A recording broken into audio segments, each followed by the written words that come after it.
Hi, it's Kathleenmms here, and today I'm going to be reviewing Game of Thrones Episode 1, Iron from Ice.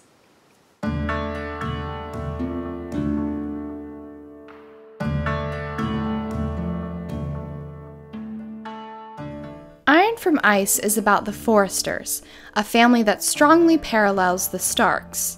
This family owns land filled with ironwood trees used to make valuable wares, and they find themselves at odds with powerful rivals that wish to exploit their resources.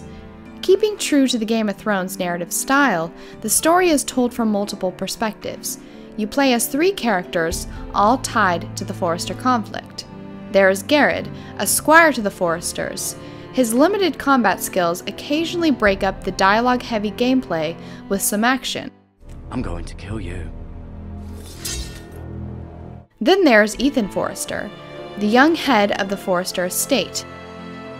He must prove his leadership skills by making difficult decisions that affect the livelihood of his people.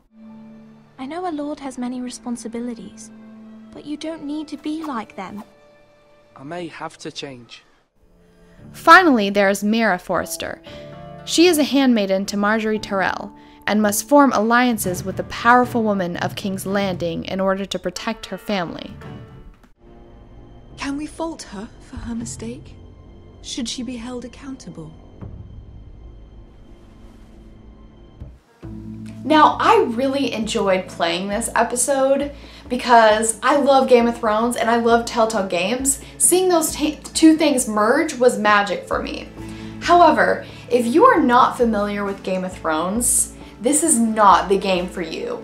And if you have not seen the first 3 seasons of the TV show or read the first 3 books, this includes some serious spoilers for you.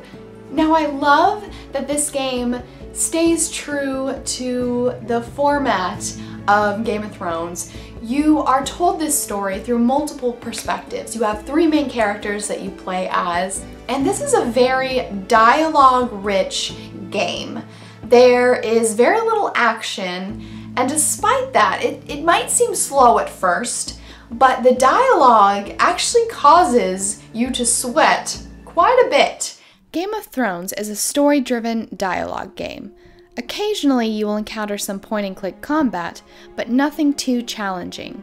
Like other games by Telltale, it's not your reflexes that are being tested. Instead, the challenge of this game is deciding how to respond to the characters around you before the dialogue timer runs out.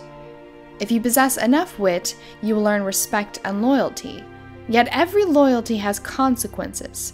Siding with one ally may mean losing another. However, negotiation isn't always the most useful tactic for unpredictable and violent characters. Now, many of the major decisions of this game are really chosen for you, but despite that, you are reminded time and time again that you need to develop alliances to hopefully to have a better outcome in the last episode of the game. Now, just like the first season of Game of Thrones, it starts out a little bit slow. It allows you to get accustomed to the characters, to fall in love with the characters right before all hell breaks loose. The ending of this game is so shocking and so unpredictable that it reminds you just how brutal this world is. The environment of this game is gorgeous. It's not the shell-shaded, cartoony look that we're used to seeing from Telltale Games. It's more of an artistic drawn style, which suits the game because there are so many cameos by the TV show actors. Is your family loyal to the king? Perhaps you should ask the new Lord Forrester. Now for my ramen verdict. If you aren't familiar with my reviews, I started these reviews when I was in college and super broke. Therefore, I had to live on ramen for a week, literally starve myself just to review games. So keeping to that tradition, I review games whether or not they're worth starving for. Now, at $5 for one episode, this game doesn't hurt the wallet that much. I don't think anyone will need to be starving to play this game. But I think that you should be cautious if you aren't familiar with Game of Thrones. It's not worth the investment if you aren't a fan of Game of Thrones because it will significantly spoil the plot for you, and if you just aren't a fan of Telltale Game's style. Telltale Games are really based on story. They're very dialogue-rich games. There's very little action, very little difficult gameplay. The gameplay is simple and easy, and if that bothers you, don't buy this game. I personally think this game's ramen worthy, but I acknowledge the fact that it's not everyone's flavor of ramen, if you get my drift.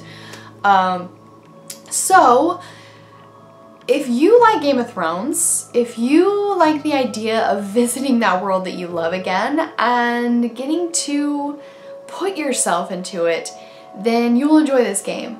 For me, the most enjoyable part of this game is getting to put myself into the world of Game of Thrones.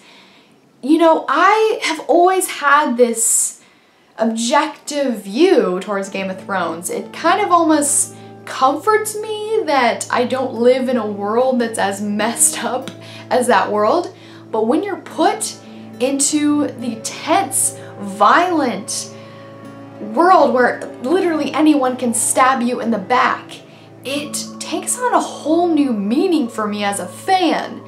And that's why I love this game and why I would definitely recommend it for any fellow fans out there. Definitely give it a try. So that's my verdict. Definitely ramen worthy, but not everyone's flavor of ramen.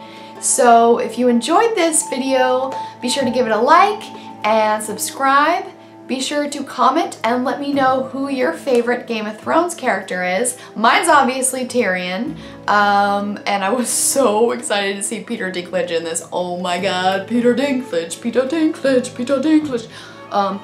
Anyways, also, you know, Khaleesi, I love her, but let me know who your favorite Game of Thrones character is. Be sure to follow me on Facebook and Twitter, and stay tuned for my next review and more videos from me. I should go. PS4 bundle, and it includes Grand Theft Auto and The Last of Us. You can see a little Last of Us thing right there. So I saved about 120 bucks on this, which is quite a steal. There was like